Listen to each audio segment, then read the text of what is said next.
नमस्कार मित्रांनो, मी तुमची लाडकी मयुरी.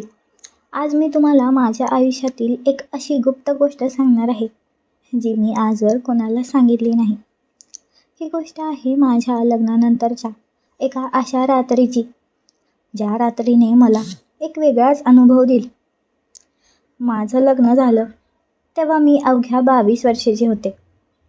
माझे पती अजय दिसायला रुबाबदार होते, पण त्यांचं वय माझ्यापेक्षा 10 वर्षांनी जास्त होतं. अजय एक प्रायव्हेट कंपनीत मोठ्या हुद्द्यावरती होते, त्यामुळे त्यांना कामाचा खूप व्याप असायचा. आमचा संसार पुण्यात एका भाड्याच्या अपार्टमेंटमध्ये सुरू झाला. अजय दिवसभर ऑफिसमध्ये असायचे आणि रात्री उशिरा घरी यायचे. घरी आल्यावरही लॅपटॉप घेऊन बसणं हे त्यांचं नित्याचंच झालं होतं. एका तरुण स्त्रीला जो वेळ, जे प्रेम आणि जो स्पर्श हवा असतो, तो अजयकडून मला मिळेनासा झाला होता. अजय हळूहळू बदलत गेले. त्यांचं माझ्याकडे लक्षच नसायचं. कधीकधी तर ते रात्रीचे जेवणसुद्धा बाहेरूनच करून यायचे. मला शंका यायला लागली होती की त्यांचं बाहेर काहीतरी सुरू आहे का. जेव्हा मी त्यांना प्रेमाने जवळ घेण्याचा प्रयत्न करायचे, तेव्हा ते "मी थकलोय, खूप टेन्शन आहे" असं म्हणून पाठ फिरवून झोपायचे.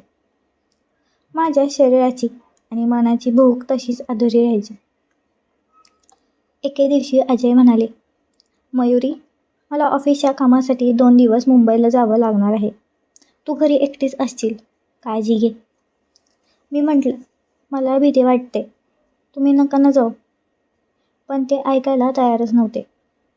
शेवटी त्यांनी आमच्या शेजारी राहणाऱ्या सुनीता काकूंना सांगितलं की "काकू, मी बाहेर चाललोय, मयुरीला जरा सोबत घ्या." काकू म्हणाल्या, "अरे अजय, मी तर गावाला चालले, पण माझा मुलगा आर्यन घरीच आहे. तो अभ्यासाला तुझ्या घरी येईल, म्हणजे मयुरीला भीती वाटणार नाही."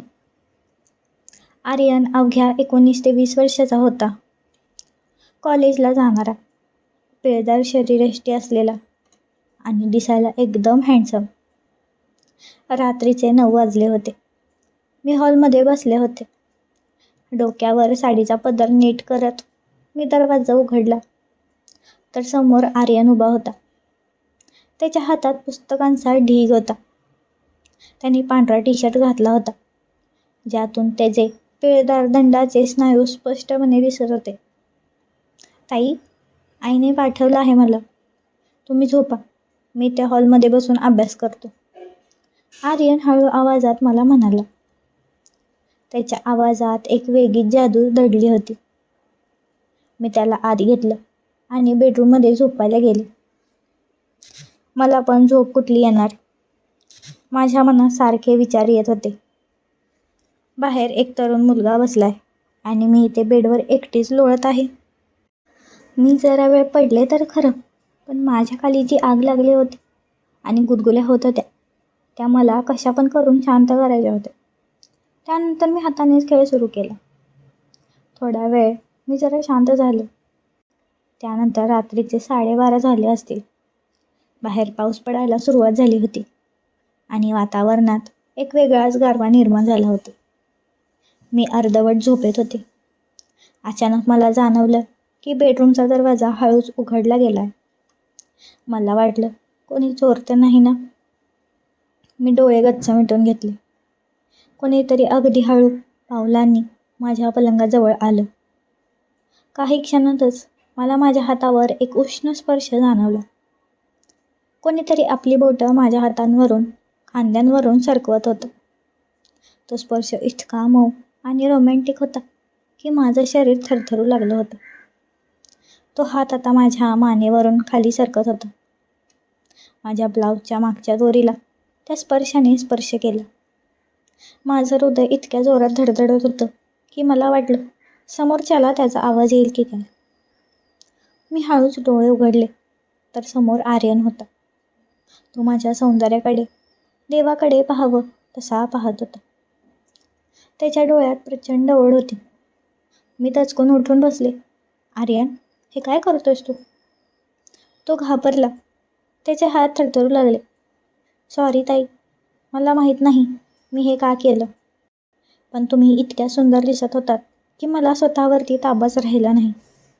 तुमचे केस तुमच्या गालावर आले होते, ते बाजूला करताना माझा हात लागला. त्याने खोटं सांगितलं, पण त्याच्या नजरेतलं सत्य मला स्पष्टपणे दिसत होतं. त्या रात्री आर्यन निघून गेला, पण माझ्या अंगावरचा तो स्पर्श तसाच राहिला. अजय जेव्हा मुंबईहून आले तेव्हा मला त्यांच्याकडे बघून तिरस्कार वाटू लागला होता. जो स्पर्श एका अनोळखी मुलाने मला दिला, तो सुख माझा नवरा मला देऊ शकत नव्हता. काही दिवसानंतर पुन्हा एकदा अजय बाहेर जाणार होते.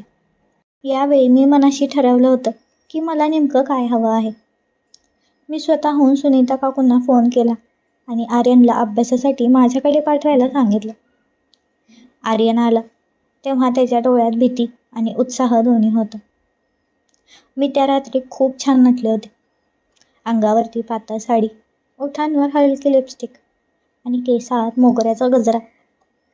आर्यन हॉलमध्ये बसला होता. मी त्याच्याजवळ जाऊन बसले. आर्यन, तुला पाणी हवंय का? मी विचारलं. तो माझ्याकडे बघून घायाळ झाला होता.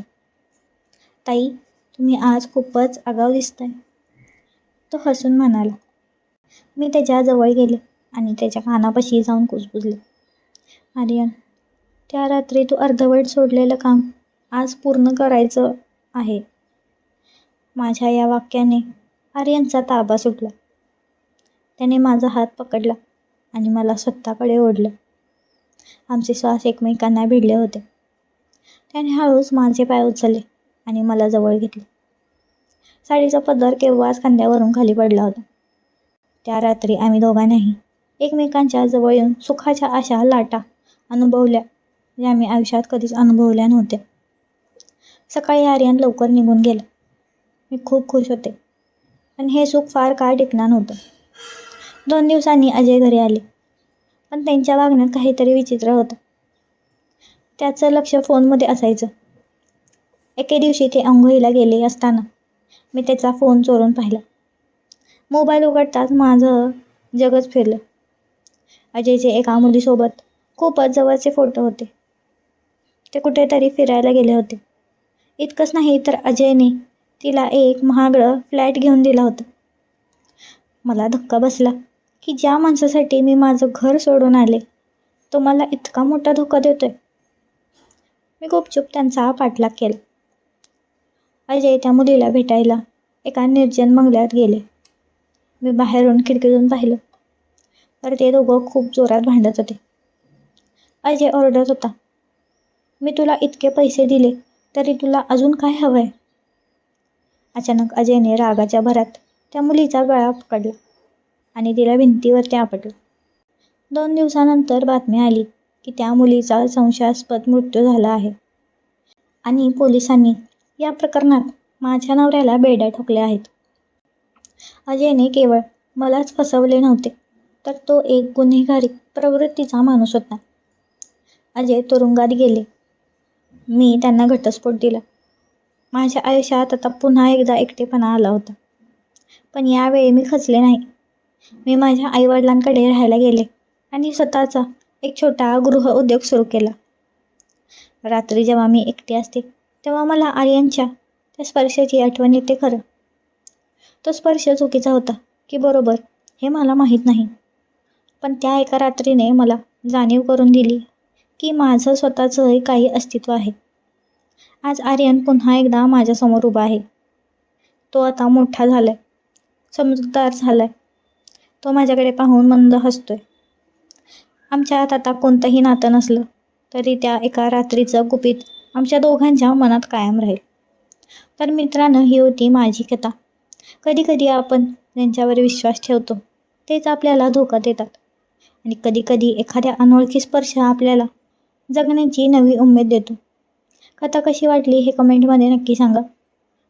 पुढच्या भागात मी तुम्हाला आर्यन आणि माझ्या भेटीचा पुढचा एक रोमांचक किस्सा सांगणार आहे. तोपर्यंत चॅनलला सबस्क्राईब करायला विसरू नका. धन्यवाद.